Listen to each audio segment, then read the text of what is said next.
بسم الله الرحمن الرحیم. الحمد لله رب العالمین.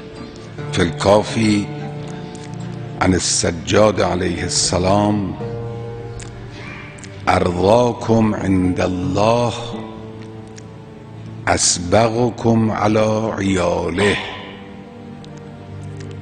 بعضی بودند در زمان ما هم کم از این قبیل هستند، ولی هستند کسانی که پولی دارند، تمکنی دارند، منتها بر خانواده خود سخت میگیرن. دیدیم ما از این قبیل افراد رو، سابق بیشتر بودن، حالا ها کمتر هستن. نه اینکه در ضیق معیشت باشه، نه، توانایی هم داره، منتها بر خانواده خودش، بر عیال خودش، همسر و فرزندان خودش سخت میگیره. در لباسشون، در غذاشون، در وسایل آسایششون، در تجملات مباحشون سختگیری میکنه. این مبغوض است عند الله. بهتره در نزد پروردگار و ارضای عند الله اون است که انسان توسعه بدهد به عیال خود. یعنی وقتی توانایی دارید، تمکن دارید، بایستی بر خانواده خود و همسر و فرزندان خود توسعه بدید، زندگیشون رو راحت کنید. خب این حدیث اینه. بنده که امروز این حدیث رو خوندم نه برای این است که احتمال بدم که در بین شماها یا هر کسی که این حرفها رو خواهد شنید در آینده کسانی هستن که بر عیالشون سخت میگیرن. نه، به عکس. این رو خوندم تا عرض بکنم که در گذشته این جور بودن، حالا به عکسشه، از اون طرف افتادن.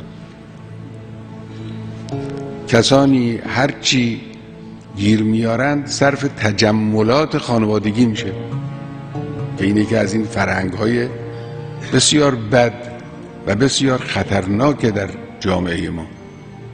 من میخوام این رو عرض بکنم. خواسته ها و هوس‌های انسانی، همه انسان ها این حد یقف که نداره. بشر اینجوریست. خب حالا اگر چنانچه انسان اختیار رو داد به کسان خودش یا به نفس خودش، این دیگه حد یقف که نداره. امروز اینجور دکوری را در خانه داریم، بعد از چند روز دلمون رو میزنه، جور دیگه ای میخواییم.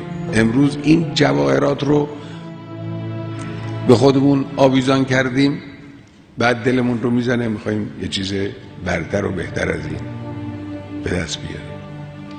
این فرش امروز زیر پای ماست، فردا میخواییم از این بهتر و بالاتر و بیشترش باشه. اینو باید یه حد یقفی باید براش قائل شد. اگر در این مسابقه انسان وارد شد، این مسابقه دیگه آخر ندارد. این رو غرض مراقبت بکنید. پس اسبغکم علی عیاله یک طرف قضیه است که اونچه که دارد اسباغ کند، یعنی در اختیار و به شکل فراوانی در اختیار خانوادهش قرار بده، کسانی که تحت تکفل او هستن.